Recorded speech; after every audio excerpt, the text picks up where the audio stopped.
Selamat berjumpa kembali dalam layanan audio Sahabat Seperjalanan. Hari ini adalah hari Senin 16 Februari 2026.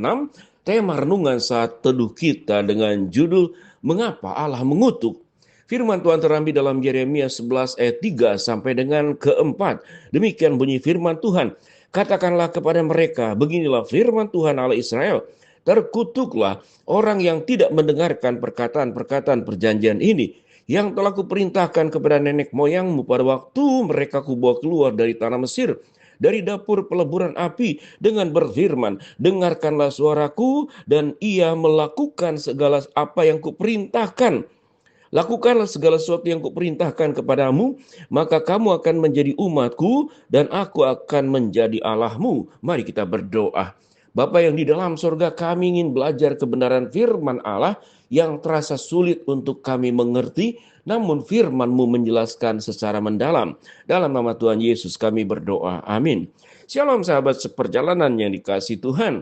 Kita mengenal Tuhan yang kita percaya adalah Tuhan pengampun, Tuhan yang panjang sabar, yang kasih setianya selalu baru tiap pagi, yang pintu maafnya, pintu pengampunannya, tangan yang terbuka, senantiasa menantikan seperti anak bungsu yang terhilang, dinantikan setiap hari. Namun, mengapa di dalam Alkitab ada ayat-ayat yang dengan sangat keras, yaitu Allah melakukan kutukan? Tidak hanya di dalam Yeremia pasal 11, kalau kita melihat tentang kutuk dan berkat itu terjabarkan dengan sangat luas dan dalam di dalam Ulangan pasal yang ke-28.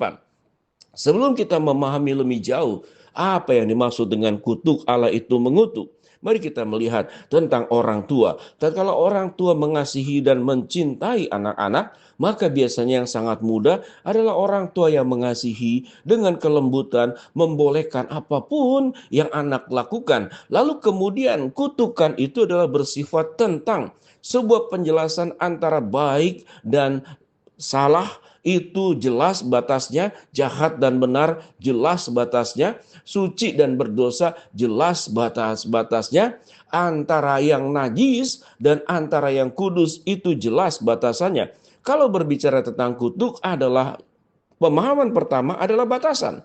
Jadi artinya kalau melewati batasan kita menghadapi sebuah problem. Kalau kita melihat di dalam Roma 6 ayat 23, upah dosa adalah maut. Di sini boleh dimaknakan sebagai kutukan, tapi yang jelas adalah dampak daripada ketidaktaatan. Kita tidak membahas kata kutuk secara bahasa asli karena terlalu lama tatkala dijelaskan. Namun kata kutuk kalau kita belajar kebenaran firman Allah adalah batasan. Lalu sebetulnya benarkah Allah mengutuk? Sesungguhnya Allah tidak dalam pengertian merancangkan keburukan lalu menimbulkan keburukan. Keburukan itu timbul bukan karena Allah yang secara aktif melakukan, tetapi karena kita yang aktif melakukan pemilihan yang keliru, memilih jalan yang salah, memilih pilihan yang salah, berjalan tidak di jalan Tuhan, tapi berjalan di dalam jalan nafsu, di dalam jalan berdosa. Itu adalah pilihan. Kalau kita kemudian Allah sudah memberikan penjelasan mana yang baik dan mana yang salah, dari seluruh kebenaran firman Allah dari perjanjian lama sampai perjanjian baru, adalah perintah Tuhan. Sehingga tidak heran kemudian Allah menurunkan berbagai macam perintah sebelum Alkitab lengkap kepada nabi-nabi, kepada rasul-rasul, kepada orang-orang yang dipilih oleh Allah menjadi penyambung lidah Allah, termasuk Musa, termasuk Abraham, termasuk tokoh-tokoh di dalam Alkitab, nabi-nabi besar, nabi-nabi kecil dalam perjanjian lama, rasul-rasul, pengajar-pengajar dalam perjanjian baru, dan kemudian semuanya itu berbicara tentang kebenaran firman Allah. Kalau kita kemudian tarik lebih jauh memang jadi perdebatan panjang, sama dengan istilahnya mengapa Tuhan menempatkan pohon pengetahuan baik dan jahat. Kalau tidak ditempatkan, manusia bukankah tidak akan jatuh dalam dosa? Ini perdebatan panjang. Tetapi kalau manusia kemudian dijadikan oleh Tuhan tanpa kehendak, tanpa pilihan, maka manusia itu bukanlah manusia. Karena manusia itu punya kehendak, punya pilihan. Allah menuntut kita taat, setia, patuh dengan mengikuti perintahnya dan tidak melanggar apa yang sudah diperintahkannya. Sesederhana itu. Tetapi kalau kita memang pada dasarnya tidak bisa menerima, maka seringkali itulah yang membuat orang terus bertanya-tanya dan mempertanyakan Alkitab. Namun pada dasarnya kita pelajari bahwa Allah adalah Allah yang penuh kasih, Kalau kita lihat di dalam Nahum pasal 1 ayat yang ketiga, Tuhan itu lambat marah. Dan kalau kita baca dalam 2 Petrus 3 ayat ke-9, Allah itu sabar, menantikan dirimu berbalik dan untuk bertobat. Sahabat seperjalanan, bayangkan kalau di dunia ini tidak ada hukum. Semua orang bisa berbuat kejahatan, lalu kemudian tidak ada hukum. Betapa bahayanya hidup kita. Mengapa kita bisa tenang tinggal di negara Indonesia? Karena negara Indonesia itu ada hukum. Setiap pelanggaran akan berhadapan dengan dampak daripada pelanggaran tersebut. Ada hukuman. Tentu pada zaman terdahulu hukuman lebih mengerikan. Ada hukuman cambuk, ada hukuman berbagai macam yang dipakai oleh manusia pada waktu terdahulu. Saya tidak bisa jelaskan karena mungkin ini terlalu mengerikan. Kalau kita melihat gigi ganti gigi, mata ganti mata, tangan ganti tangan, kaki ganti tangan, itulah hukum yang terjadi. Tetapi Allah tidak menciptakan hukum dalam pengertian untuk merusak dan menghancurkan kita.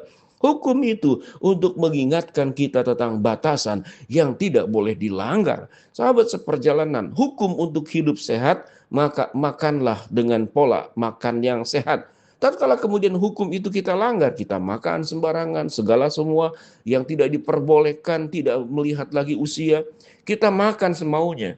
Maka apa yang terjadi? Yang terjadi hukum kesehatan, melanggar hukum kesehatan, membuat kita jatuh sakit. Kita menimbun berbagai macam penyakit, darah kita menjadi kental, kemudian gula darah kita naik, penyumbatan darah terjadi, pengeroposan tulang, fungsi seluruh organ tubuh menjadi masalah. Mengapa? Karena kita tidak mentaati batasan. Kalau boleh katakan, kutukan itu adalah batasan untuk pengingat kita, tapi bukan sesuatu yang Tuhan sengaja untuk menghancurkan kita. Kutukan itu pada dasarnya karena manusia sering kali salah jalan. Kutukan itu diingatkan oleh Allah sebagai pagar yang tidak boleh dilewati.